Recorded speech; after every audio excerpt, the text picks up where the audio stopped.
So we've got 4 lots this morning going out, just doing routine canters. Julia comes up to the gallops and watches us every morning.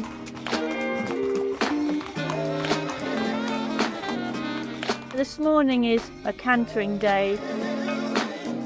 You work up to a base level, and then as the race comes up a month before, you start galloping them up to a peak. It's the same with any athlete, any runner.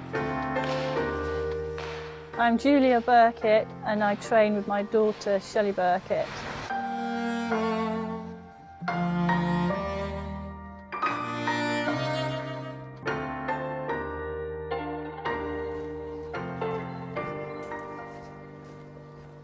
This is Miss Meader. She's not the nicest personality in the world, but if you know her, know just to leave her alone. Not annoy her too much, then she's all right. They do like sort of half lap warm up on the round canter, and then they'll be going 6 furlongs up the farm canter. I'll just go and grab my binoculars. We were everybody's alarm call as they're walking down here first thing. Wake everybody up. So this is Hamilton Road, where a lot of the yards on Racecourse side are. They all have their names outside the gates now, which they didn't do before. Everybody looks out for everybody and helps each other. There is a good community. I mean, it's very competitive, but like, you're all there to help each other. Isn't that mist? I got a great video the other day of them cantering around here with the really low mist. When I first came to Newmarket, I worked for Clyde Britton, and I loved that job. That was my first job in Newmarket. I worked for him for 4 years. He was the pioneering trainer that sent them to America and stuff before anybody else.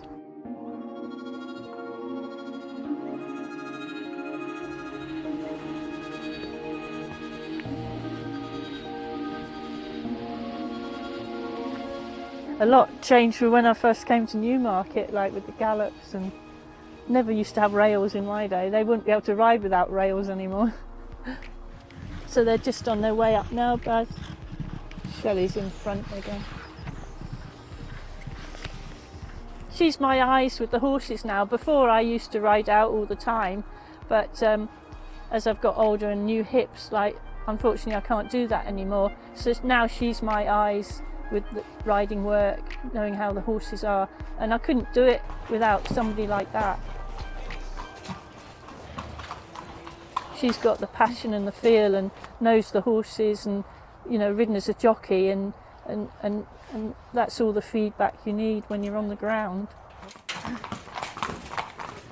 Let them know we're ready to go. Well, I suppose he'll tell you. Oh. Mum, she's just such a gem. I mean, everyone you meet, everyone will say to me, like, never say a bad word about Mum. She's just always so nice, always helps anyone she meets. And I'm so proud she has a reputation like that, where, you know, people come to her for advice if they're starting up training, or, you know, she's just a lady who's just so friendly. I'm lucky myself that I can come to her for any advice, and she's just so non-judgmental, and she has all that wealth of experience in racing, which is vital for me. She's very, very dedicated, loves the job, loves what she does. She's always been into horses, like from an early age. She's always ridden the ponies, gone through pony racing. We've always gotten really well together, and we work together now, and I just feel like I'm leaving her more and more to do now, and I'm trying to take a step back, but like I'm still involved. But at the end of the day, she'll want to go out on her own and do it herself. Riding to being a trainer, it's so different. It's such a different lifestyle. Being a trainer, there's so many different things that you have to work with, a lot of different components going on. And a lot of it is a lot more social than being a jockey. I mean, I can go to the races now and have a big meal and a glass of wine and entertain my owners all day. Whereas when you're a jockey, you just want to be in and out and back on the road. And it can be a lot more isolating being a jockey, but as a trainer you're working with such a big team. You're working with your staff, your owners, your vets, and you know, it's not just about you, whereas as a jockey it's a lot more of a selfish life, just thinking about yourself all the time. Meader's gonna squish you. Good. Yeah, she takes her races well. Shelley's the only one that can ride that filly. It's a flipping lunatic. No, she's going really well at the minute. Nice and fresh. Hey, sweetie? He looked it up there. Yeah, you could probably do a normal canter tomorrow. Yeah. It's gone right down now. He's got like a little bump on the bottom. I think that's where he's banged it. Oh, okay. We actually have a really good working relationship. We've always got on very well. Even when I was riding, we always got on really well. We have a lot of respect for each other. We both value each other's opinions a lot. And yeah, we've had a lot of success down the years. And yeah, working with family is not always the easiest. Sometimes it has its downsides over Christmas dinner when we're all arguing over horses.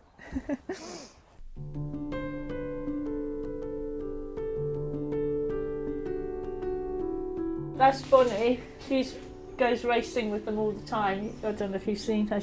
She's in the stable at the bottom. Bonnie's still in, isn't she, Pop?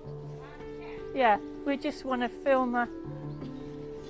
This is Bonnie. You coming out? We've had her since she was a foal and now she's 17. She's the boss of the place, but she goes racing with them.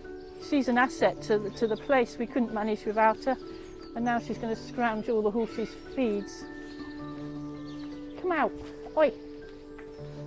Thank you. She wants to go back in for that feed. I'll shut the door. She knows there's feed in there. Oi. Oi. Come out. Oi. If one of the big horses come near her, she lets them know. Gosh, she's so sassy.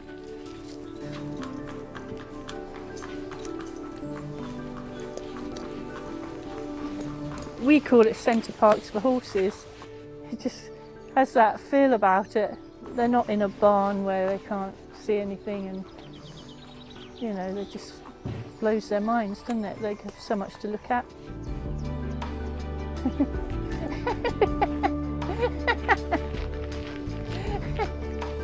She's talking to you.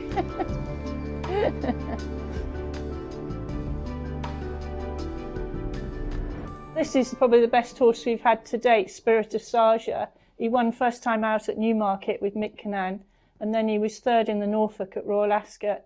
And then we got some lovely trips out to Dubai as a 3-year-old with him. So he was a horse in a lifetime, and it'd be nice to find another one like him. Now, he was an early 2-year-old, but then he went on and had a great career, so he was a real star. So Racing Post used to do a feature of questions and answers. They ask you, is there a secret that nobody else knows? And my secret then was that I was 4 months pregnant when I rode a winner expecting Shelley. I don't think you could do that these days. And that's the most important number we have here, Greg's sausage rolls. Like Ross lives there, house there, and then Shelley's got a house here, and then we've got the house next door to Shelley, like if we ever retire. So where that blue car is, that's the house John and I own, and then Shelley's the green door next door. Horse in front, won on Saturday. Shelley had 4 runners at Yarmouth, and we had a winner, a second and a third. The 2-year-old is by Bated Breath in second, and then a Massar filly, 2-year-old. It's like having your own private gallops over this side, especially this time of the morning. It's really quiet. He's looking at us. She's going better, that filly at the Yeah, back. because you wouldn't see her because you're always riding out, Yeah. but she's coming together now. Yeah, She looks fitter as well. yeah, she's doing it a bit easier. Yeah. So the partnership came about really through me kind of finishing riding, and I was back working with Mum, and I think we were just kind of looking for a bit of a new edge on things, and Mum could finally train in her married name, which she's been married for over 20 years. Did I want to? But now you're allowed to do partnerships. I think it was just a good time to do it, really. It just means that I can take a step back and, well, she's been taking the responsibility for a long time now, but it just takes the pressure off me a bit. Shelley's made decisions before, but now her decisions count. We're only a small yard, we've only got 19 or 20 horses, and the main thing really is just to make sure our owners are enjoying the experience of racehorse ownership. You know, just try and keep the horses ticking over, fit and healthy, and try and have a bit of fun along the way. It means more to us doing it together and as a family, because everybody is aiming for the same goals. The trust is there as well, I think, because we know each other inside out, we know what each other's thinking all the time, and we just trust each other so much, and that we're all in it for the same goal.